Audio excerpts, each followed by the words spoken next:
Hello, ladies and gentlemen. Robert Swartwood here. Today, I am joined by the New York Times best-selling co-author of the Tom Clancy Act of Defiance, as well as the upcoming Defense Protocol, as well as the Tier 1 series, the Sons of War series, the Shepherd series. There's an insane amount of series. In addition to all of that, he's worked as an actor, firefighter, paramedic, jet pilot, diving instructor, naval officer, vascular and trauma surgeon.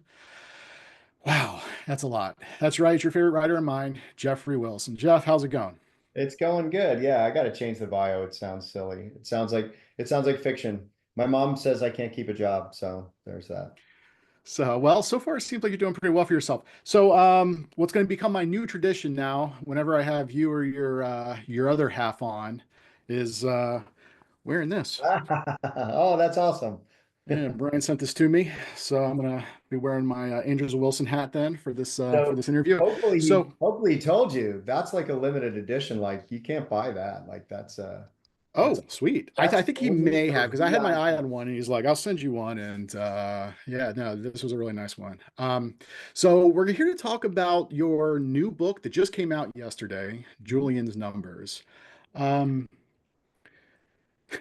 my question initially when I saw you had a new standalone out was just Why? where are you finding the time to do this? Yeah. To be honest, it wasn't a huge lift to get this one ready to go because this is one that's been sort of rattling around and going on and off my computer for, a decade. So I sort of cut my teeth in this business, writing in that space, sort of supernatural thrillers. I have three other similar books out, sort of ghost story kind of books, Julian's Numbers and Fade to Black and the Traitor's Ring. So that was really how I started before there was an Andrews and Wilson when I was a solo author. And then when everything sort of took off for Brian and I, we found our space where we really, really thrive. But both of us have kept a very eclectic interest, as you know. I know you know Brian, and we're intellectually curious and we're curious about speculative things. So there's a broad variety of interests. So a lot of people, like I did an interview on Fox 13 yesterday, and they're like, a ghost story? Like, where does that come from? Well, that's really just going back to my roots for me. So it's a fun story, but it's nothing like Tier 1, obviously. Yeah. Well, we're going to get more into the new book and everything else. I always want to start back early. What was your first published novel again? My first published novel was The Traitor's Ring. The Traitor's Ring. Now, was that your first published novel or your first novel? Well, so interestingly, here's my favorite thing about this new book is I can now say that everything I've written I've published. So until this one came out, I couldn't say that. But my first three books were the earliest books that I wrote, but they did not come out in the order that I wrote them. So the first book I wrote was a book called Fade to Black, which was the second book that I had published. The Traitor's Ring was the second book, but it was the first one published, and then Fade to Black The Donors was my third. The only other solo work I have floating out there is an inspirational faith-based drama called War Torn. Everything else I've done, speculative or otherwise, has been in the Andrews and Wilson brand. Now, with that first book that you wrote, was that the very first like creative thing you had written, or before that had you written short stories, anything else? Yeah, so my journey to writing is the complete opposite of Brian's. Again, I know you've talked to Brian a lot, and he was well into his adult career and was leaving the Navy when some Master Chief said, "Hey, you should think about writing a book. You're a great storyteller." He goes, "I should think about writing a book." For me, it was a complete opposite. I don't remember a time in my life when I wasn't writing stories. Like when I was 7, I was writing fan fiction for my favorite TV shows and that kind of thing. I published my first short story when I was 13 or 14 years old. And I've just always written throughout every different career change. The writing has been the one thing. So it's like the thread through my whole life. Now, I will say that, I cut my teeth writing shorts, but mostly that was because I didn't think I had the attention required, the discipline required to write a full length novel. because my mind was just always halfway through a short story. I'm like, oh, I was on to the next idea and trying to finish that one up. What was interesting for me in transitioning from short form to long form in fiction was how much easier, and this isn't everyone's experience, but for me, how much easier long form fiction is. Like, Shit. So wait. that's okay. Fuck. Oh, this stupid computer. Sorry. My laptop, when I booted it on, it was like 0%. So I had to bring my iMac over, and I'm not I know. used to this different setup. Fuck. All good, dude. You know what? Well, I'm gonna just download the stream, and we're just gonna upload the stream then later. That's fine. Cool. Keep going. I'm so sorry. Yeah, no, it's all good. You're recording again. You're good. Again, I'm just gonna download the stream Easy day. that's going. It is what it is. Anyway, so what was oh yeah, so going from short to long form fiction was for me as it frightened and intimidated as I was by it and as hard as I thought it would be, it was so much easier because I know you've done both. And when you write shorts, it's a lot to get an arc of a character or an arc of a relationship or even just the arc of a story into, as short as 12 or 15 pages, maybe 25, 30 pages. But so when I wrote my first full-length novel, which was Fade to Black, I was like, this is luxurious. Like I can just go on for as long as I need. I've got no hurry to get my characters where they are. And I found that I was able to develop characters at a level that was much better than in short fiction, which is what my passion is. I really like to write very character-driven stories, which is a little unusual in the thriller space. So yeah, I started in shorts and then I was very well into my adult life.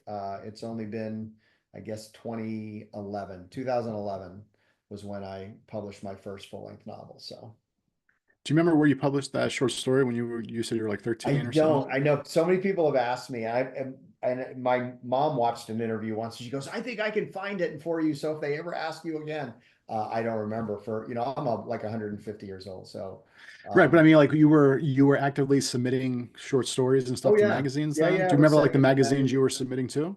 Yeah, I every supernatural, Ellery Queen, mystery stuff, everything I could find and think of, all anything that I could do with research, which back then was going to the library, I would submit to. This one, as I recall, was a magazine that was for young writers. I just don't remember. Hmm.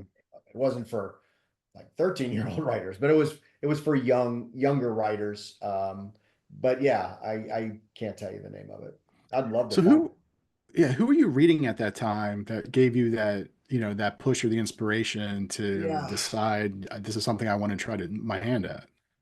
Very eclectic there too. So I was a huge Stephen King fan and Kuntz fan, and all that sort of in that space. Stephen King especially, and I think Stephen King was probably the biggest influence on me in terms of how I write character and relationship. Because that guy, I swear, he could write a book about someone reading the Yellow Pages, and you'd read all 500 pages because you feel like you know the guy. You'd feel like it will be rude to not keep paying attention.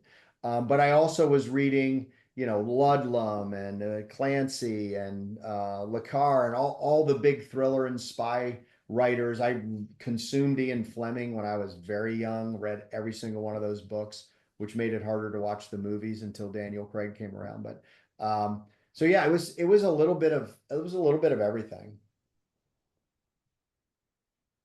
Um, so clearly, I mean, people obviously know you and Brian as Andrews and Wilson, and I had to look back. I know I talked to Brian sometime last year. I think it was back in August. So it's been just over a year now. At that time, the Tom Clancy book had not come out. He talked a little bit about it. So I do kind of want to maybe talk a little bit more later on about just the whole process. And now that Yeah. that book has actually come out, and you have another one coming out too.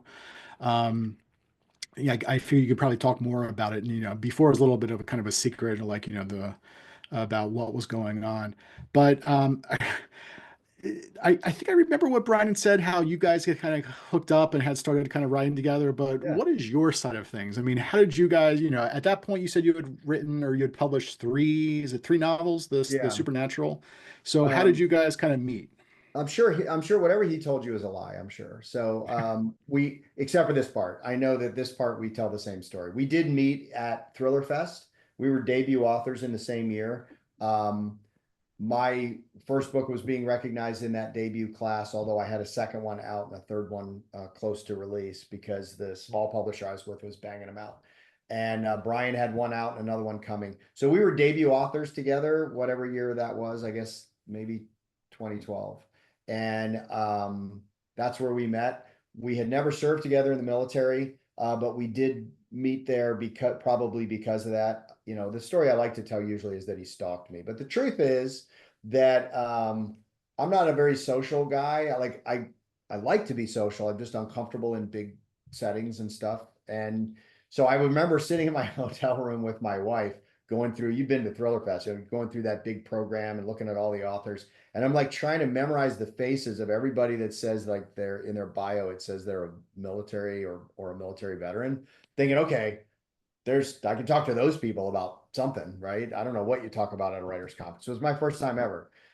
And Brian was one of those faces. And so when I went down into the opening reception, I saw him. He's sitting at a high top table by himself. Of course, he's a submariner. So of course he was by himself, looking kind of sad, lonely, awkward, dorky. I don't know what, you can see Exactly how we all know how Brian is. Exactly. yeah, exactly. And so it was almost pity. I went over and said, hey, listen, man, it's going to be okay. But all kidding aside, I did approach him there and we became fast friends. So we were friends for a couple of years before we wrote together. We just hit it off at the debut class. We're both very family focused guys. We're all about our families. Our kids are about the same age. We both are madly in love with our wives. So we had a lot of connection in addition to the Navy, and we just became fast friends. And it was a couple years, I think. We saw each other at a couple more, maybe one more, and then the third one was when he floated this idea. You know what we should do? We should, you were in special warfare community and I served on submarines. We could write a book together, like subs and SEALs and blah, blah, blah. And he made this big pitch. And of course, I immediately, as you know, said, no, like that's absurd. I've been writing for like 40 years. Like I don't know how or 30 years at least. I don't know how you write with someone. I don't even know what that means. Like, I'm going to write the nouns, you're going to write the verbs. Like, what the hell are you talking about? Like, that's ridiculous. But he was a good friend. And I was like, but if you have an idea that I can help you with and lend some expertise. So we brainstormed this thing out. He asked me again. I said no again. The third time, see, this is where he put his Vanderbilt psychology degree to work. He manipulated me. He said, look, dude, let's do this. By this point, we had this story kind of arced out. This is the first tier 1 book. And it was a pretty good story. I mean, and history would seem to support that. A lot of people bought it. So I'm like, this is a great story, dude. And I'm like, did a lot of work to give this to a friend. He said, let's do this. Let's try it. Let's just write 5 chapters and see how it goes. And if it works, great, we'll keep going.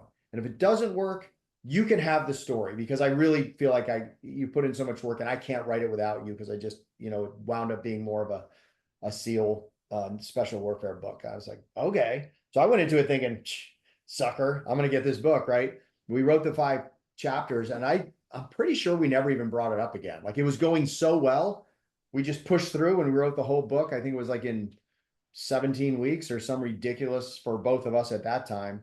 It was an incredibly short period of time. Obviously we write a little faster now because we have to, but, and the rest is history. Then we just wrote all those books together. And I'll tell you, I love it. I even though I didn't know how it could work, as a writer, you can appreciate this. Imagine if every time you're like, where should I go next? All you do is pick up the phone and there was someone writing at the same time who said, oh, I have an idea.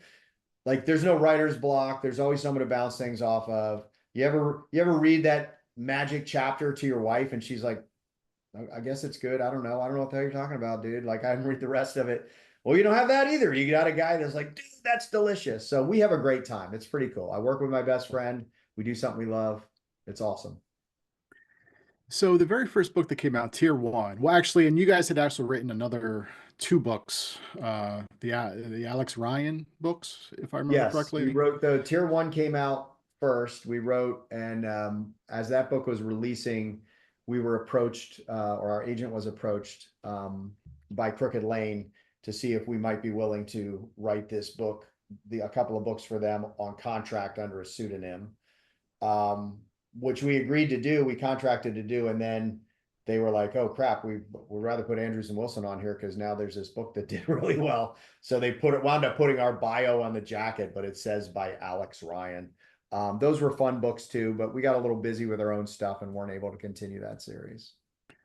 Right, but the cover of Tier 1 specifically says, it doesn't say Brian Andrews and Jeffrey Wilson. It just says Andrews and Wilson.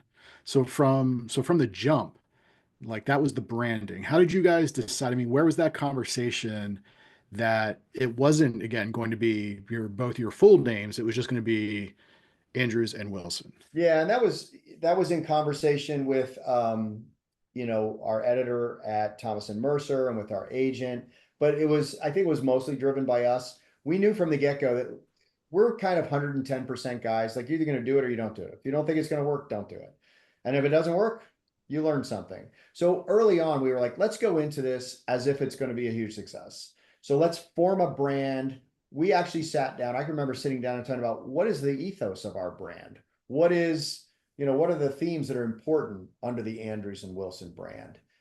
So we sort of brand built from, and of course it evolved, but from the very first, as we were writing that first book, we were having those conversations, which I think was a big part of our success because it made sure that we were on the same page, not just creatively, but on the business side. As you know, there's a lot of business to our business. You don't just write books and send them off and they send you a check for $1 million. Like, there's a lot of business that goes into this. And so I think looking back, I'm very glad that we were highly intentional in matching up our business vision as well as our creative vision, because I think it was a part of why it worked. Was there ever a point where you were like, you know what, we should maybe just do Wilson and Andrews? Now he won for two reasons. One, he was able to play the whole alphabetical order, right? So he played that card. But then when you say it out loud, there is a flow to Andrews and Wilson that you don't get the other way around. So yeah, well, I don't think we ever really talked about it, but I think it flows better the way it is. So And you I'm know trying what? to. 50% of the check is the same no matter what order it goes in. So That's right, there's absolutely. that. So remind me, I remember Brian talked about this, but I'm curious to kind of see your point of view on it. Do you guys, well, before even when you were doing the other books, when you were doing your very first novel, clearly when you're writing short stories, you're not really outlining, but I guess sometimes with a novel, obviously, like, did you know at that time it was going to be a novel, or did it start as like a short story and then it just grew and grew? The first one started as a short story, Fade to Black did, but it started as a short story, but early on in the process, I had been thinking about, could I write a full-length novel?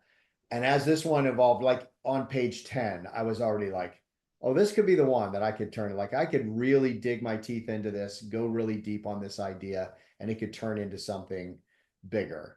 And so I didn't finish the short story. I continued on and created it as a novel, from the very beginning. So I think I sat down to write a short story and then it just got away from me and then it was a novel. So you didn't outline or anything. Do you typically ever outline, or just you just So kind when of I start was with an writing by idea myself, character? yeah, the whole plotter pantser thing, I've always been somebody who is more of a pantser. I don't outline. And there's a couple reasons. One of I mentioned that creatively, I do sometimes feel like I have a little attention deficit. If I get bored with something, I don't write it well. And one thing that keeps it interesting to me, and this sounds silly unless you are the same way, because there's a few of us out there, I have to have the excitement of sitting down to write because I want to see what happens. I am so much more productive and I'm so much more creative if I have that kid-like excitement of I wonder what happens next. It's not to say that I don't have a goal in mind. I don't have a landing zone in mind, but I don't outline because I want to keep it fluid and kinetic and I want to keep it open so that the story can move me as it needs to. And then when you look in more mature series, and again, this sounds a little goofy, but there are times as those characters become very real and they really evolve, there are times when the characters keep us in check. And if we outlined, I don't think we'd hear their voice, but I truly do hear that voice of John Dempsey in my ear going, dude, what are you doing? I would never do that. Or I would never say that. That's not me at all. Like, okay, John, sorry. So I think that when I outline it, it really stifles me. And I also don't enjoy it as much. Brian is the same, which poses an enormous obstacle in a co-author team, especially one that lives 1,000 miles apart, right? So most people, when we tell them this, they think we're lying, but it's true. We do not outline now to this day either. Our outline is the first few days of a new project is just on the phone, kind of BSing, right? Like, what about this? And what about this? It looks a lot less like professional writers and a lot more like two 8-year-olds in the woods playing soldier and like, what if this happened? What if this? And let's change this rule. And so we get a general idea of where the story's going. And of course, in a mature series, you sort of are, you have what happened last and you know where you want to go next. But we still sit down at the computer with no outline as we write. Maybe not no outline. We might have, so if there's going to be 47 chapters, we might have bullet headings for like chapter 1 through 5. And all it says next to it is Brian, Dempsey POV, and maybe one sentence of what the chapter is supposed to achieve. And then that'll be like that for all 5 of them. Yeah. But that's it. And then as we go, it informs what happens next. So you guys, I mean, you guys know the overall plot and how it's going to end before you start. We definitely know the overall, we know the plot. We know the inciting event plot. We know sort of where we want it to go. We definitely have talked in great detail about our characters and how they're going to arc in that book or in the next 2 or 3 books, their relationships and how that's going to arc. So we've sort of talked about that. And we do start with an ending in mind, but I think probably less than 10% of the time does it end up there. Like it always feels like, yeah, and then in the end, we'll do this. Cool. And halfway through the book, it's like, there's no way we're going there. We're going to wind up at this other place because you have a new idea during Act 2. You know, Act 2 is where in the reading, it's true, but in the writing also, Act 2 is where anything can happen, right? You have your inciting event. The second act is all of the new complications. We inevitably think of something that we never would have thought of on day 1, and it pivots the story and drives it in a new direction. So yes and no. Yes, we do sit down with an end in mind, but it rarely winds up being the ending that we write. Have you ever on any, I mean, you've got it at this point, how many books have you guys co-authored? That have been published, I guess, so far, thereabouts. Yeah, 25, 27, something like that. Have you guys ever been working on a book that just it is not going well? Like you get to the dev edit stage and it's like, okay, we have to like completely like overhaul Act 3. I mean, there's always some, and you know this, whether you write it together or alone, there's always books that need a little more compared to some others. But we've never had one where we finished the book and went, that doesn't work. It's more we have ideas for how to make it tighter or cleaner. The other thing you have to understand about our process is, and this is another weird thing about Andrews and Wilson, some of DE happens for us as we go. So the rough draft that we turn in has a lot more developmental edit than when I wrote by myself. And the reason for that is the nature of how we do it. Our process is we're writing simultaneously, which I know Brian probably told you. So, you know, we'll take Act 1, we sort of know where Act 1's going to go, and we'll divide it up into chapters by POV. So like in Act 1, maybe I'm writing Jack Ryan and he's writing John Clark and I'm writing Katie and he's writing, or whatever. So we split it up that way and we just start writing simultaneously. We talk on the phone anywhere from 2 to 8 times a day because because we're not outlining, something occurs to you and you're like, oh, I better tell him so he doesn't write something else. But then the point is, after we get those chapters done, we swap them. So he sends me all his chapters. He'll send me one to 3 chapters at a time, and I will completely rewrite those chapters, start to finish. And our rule is we don't have to talk about what we're doing. We don't have to ask permission to change anything. We just do what we think will make it better. And he does the same to my chapters. And then we read them and they go into the master file. So there's a little bit of DE that sort of goes along. And so I'll read and edit something of his and I'll be on the phone immediately and be like, dude, I just had this great idea based on what you wrote. How about in Act 2, we go this different direction? Or how about in Chapter 8, don't do Chapter 8 that way, do it this way.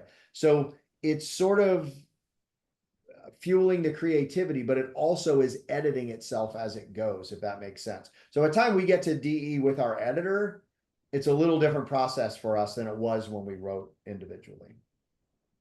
Now, if I remember correctly, Brian claims that you guys have never really argued over a plot point, or I mean, you guys have just been very copacetic with every single project. Is that accurate, or is there times where you guys are like, no, we can't That go is this accurate. direction, or Yeah, that is accurate. It sounds impossible, but and it's not that we've never had a different idea about something.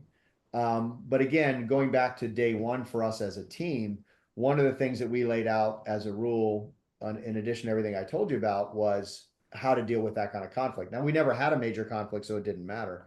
But we sort of established early on that, look, if we have difference of an opinion about the way something should go, whoever seems to be the most passionate about it wins. No questions asked. We do it that way. And the reason that that's easy is because A, we trust each other completely, but B, you can always change it, right? Like, I mean, it's not like it's going from our computer out to Barnes and Noble. So when someone says, you know, I feel strongly about this, then the other guy goes, then let's give it a try. And I will say, I don't know how Brian would answer this. From my perspective, anytime I've said, I think it should be this way, and Brian disagreed, and he said, I feel strongly, and I say, go for it, knowing I can change it later, I don't think I've ever changed it later. That guy that was the most passionate tended to be right, at least in my recollection, almost 100% of the time. yeah. So with tier one, at that point, how many books did you guys have in mind? Because you're now was Ember the most recent one? What number is that? Yeah, we just are finishing up book 9, which is the So new book one. nine. But So yeah, yeah, so did you have I an don't know that idea? we envisioned, I don't think we had a number in mind. I will tell you, we envisioned it as a series, and I will say that we tend to, even now, we tend to arc books out in about 3 books. So one thing we do differently is if you've read the tier 1 series, you'll know that the first 3 books are what we, in our mind, they're not called this, formally, but in our mind, that's the Persian trilogy. So we have this bad guy in Modiri, and Modiri doesn't really meet his end until the end of book 3. And we did that intentionally for a couple reasons. One is we try to write with a lot of realism, and the bottom line is you don't get a bad thing happen and go out the door and take care of business and everything's perfect at the end in real life ever. Things happen, there's complications. So the challenge is to write a book that has a resolution, has a very satisfying ending, but leaves a thread open to arc into the next book. So we tend to resolve full character arcs for our antagonists in about 3 books. So we definitely started this book as a single book, knowing we had a series in mind. By the time we were halfway done through the book, we had an idea what we could do in the second book. So we definitely looked at it as 3 books, but I don't think we knew it would necessarily have the legs to go 9, and well, I guess by contract, well beyond that. So Well, so you just finished nine. I mean, at this point, do you guys like, is there an ending in sight for Dempsey and crew, or do you feel that this is kind of like a Reacher situation where you could just keep going forever? so it's yes and no to both. So one thing that it's not a Reacher situation, because what we try to do, and I think Lee Child actually does do some of this, but we try not to just have our same guy do something different, or our same guy do the same thing in a different country, which is the trap you can get into in our genre. Um, and the way we do that is by having these characters truly arc and their relationships truly arc. So people that are fans of the series know that there's this thread with Jake, his son, who in the first book is just a child who buried his dad, and later in another book he's a young teen who is involved in a terrorist act, and later winds up following in his father's footsteps into special warfare, but he hates him and he thinks he's dead and he feels abandoned. So these arcs that we pull through evolve the characters. Or Kelso Jarvis might be a better example. In book 1, Kelso Jarvis was a spooky former SEAL who had set up this task force, and he's recruiting people into it. In book 8, he's the president of the United States. And so I think that you can keep these things going on for a long time, as long as you give them some really organic, realistic arc to the characters. So do I think in book 25, Dempsey could be still fast roping into a hot landing zone? No. but he'll still be doing something. And there's other characters that can fill in and in the back end for him. So it'll go as long as people read it, but it won't be the same book it is now. And now isn't the same book it was 7 books ago. And obviously all the tier one books. I think the majority of your books are narrated by Ray Porter. I remember Brian was talking about he was really pushing to get Ray Porter. He was a big audiobook fan. Are you an audiobook fan? I am now. So that was another difference between Brian and I. Brian, when Brian's day job when he started writing was he was an entrepreneur. He owned his own business in nuclear power. And so he was on the road all the time. And so audiobooks were great for him. For me, I'm this old guy that wants to hold a book, right? So the first time I ever listened to an audiobook was Tier 1. So that was the first time I ever heard an audiobook. And now I'm an enormous fan. I guess I envisioned it to be what it probably was at the start, which is a narrator reading a book into a microphone for a cassette tape, right? But now guys like Ray Porter is a great example. Scott Brick, McLeod Andrews, there's a lot of them out there. They're voice actors, like they're performers, and they bring these books to life in a way that I don't think I could possibly have appreciated. So wasn't a fan before just because I'd never been exposed to it. Huge fan now. And our fans are huge fans. I would say 30 to 40% of our sales are in the Audible space. Does that affect though then how you guys maybe like the writing style or like how you decided to do the action knowing? I mean, almost like you have Ray's voice in your head or any of the other narrators in, regarding the series where you're just, Yeah. I don't know. I mean, like, do either of you guys like when you're doing your self-editing, you just like read aloud the chapters, just kind of see how the flow goes? I don't. I think Brian has done some of that, but I don't know that he does it with audio in mind so much as if you hear it out loud, you pick up mistakes a little more easily. Um, I will say that consciously, I don't write with an audiobook in mind, like I'm scripting an audiobook, but I have no doubt in my mind that unconsciously, having listened to the previous books affects the way that I approach, plotting out a scene or especially action scenes, which is a great example. Um, One fun story is that I actually, after I had listened to Ray read the second book in the series, um, it changed the way I wrote Dan Munn, not because I was writing for audio, but because he actually became more in focus for me. Listening to Ray, I was like, okay, now I know who he is. Well, I'd already written him in 2 books. I mean, he's not in book 1 much, but he's in book 2 quite a bit. And I had a grasp of him, but he came to life for me when Ray read him. And I do think that it made me write him a little bit differently. Have you guys met Ray? Yeah, yeah. He's an That's amazing cool. guy. He was started out as a Shakespearean actor. Yeah. Blackstone was one of the first companies that he started doing a lot of work for in the audio space, and they found him at the Shakespeare Festival in Ashland, Oregon. So yeah, he's a classically trained actor and very talented actor, and bringing that, but not every actor can bring that to this this venue. But he does it like nobody else. He's quite talented. Yeah. All right, what time is it? Time's getting a little short, so let's move on. Webb Griffin, you guys wrote a Webb Griffin book. Brian talked about that. People can go back and look at that. But based on that, you had worked with what? Tom was Tom Cogan brought you guys Yeah, in, Tom was our editor for Rogue Asset, and and then we yeah. also So tell knew us him. about the whole the whole Tom Clancy thing, how that came about, and just a little bit about that since that book's been out now. Yeah, I mean the expert on that would probably be Tom Cogan, because who knows where he was thinking. I suspect that when we worked on Rogue Asset, he kind of had us in mind, because in these legacy books, you got to be thinking about who's the next guy because you can only write so many of them before you need to move on. It's hard to write in someone else's universe. We're not there anywhere near there yet because we love writing these.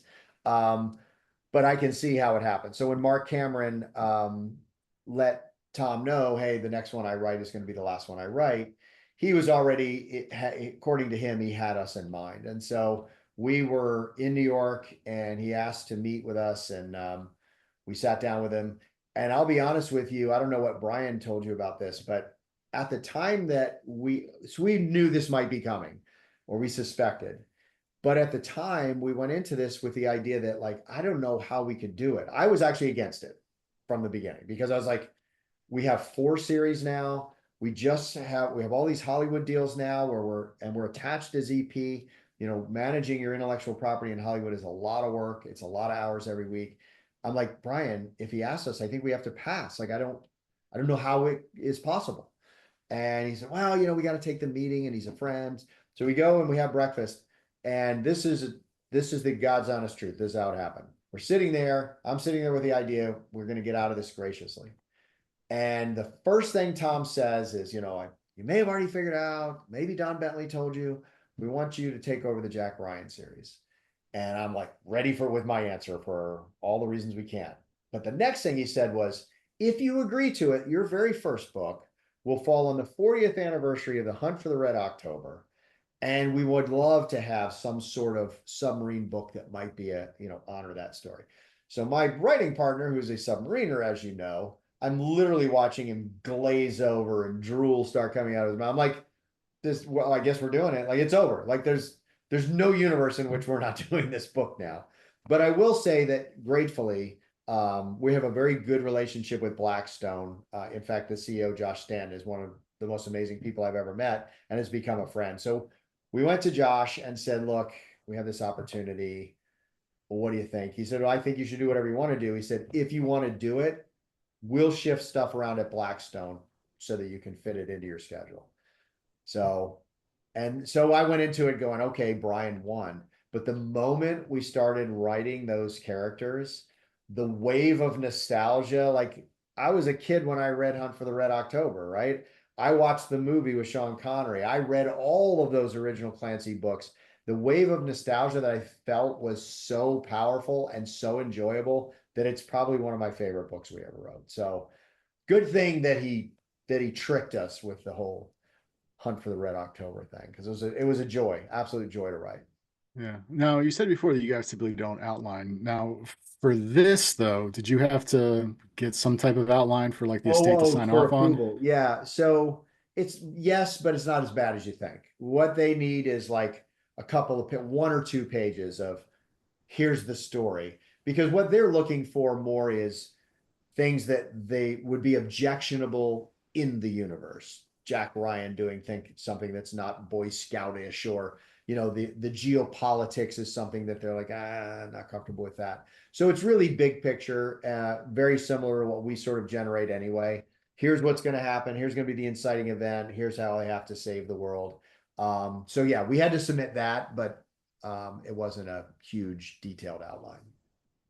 And then defense protocol comes out when? December 3rd, December 2nd, something like that, whatever that Tuesday is.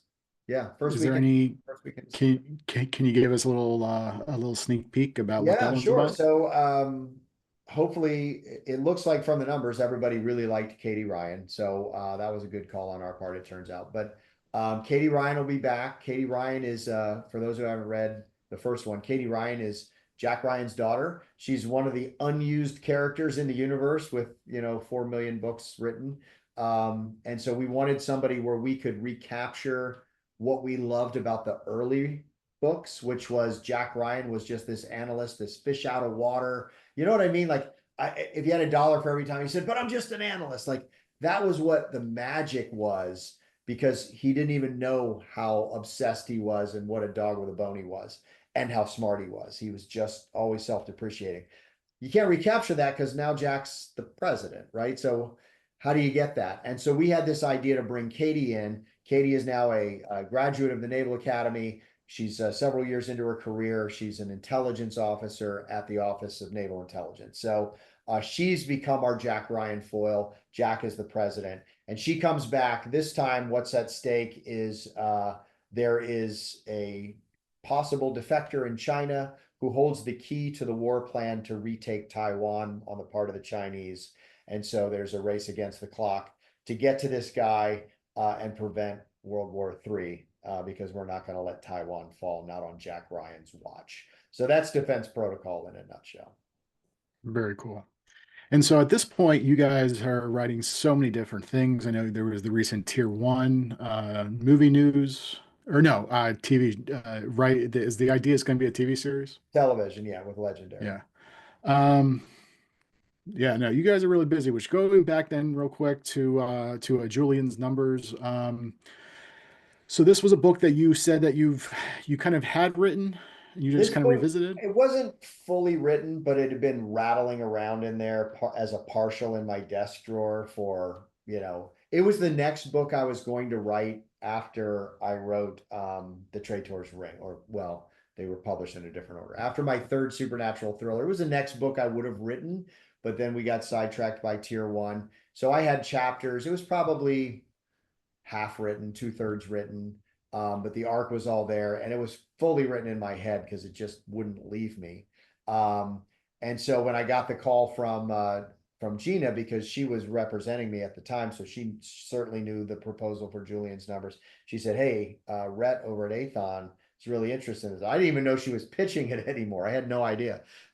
She said he really wants to do this book. I was like, "Oh, that'd be amazing." So it wasn't a huge lift. Didn't take too much time away from what we had going on to finish it up, since it was really just getting it out of my head and onto the page. And they had a great editing staff over there.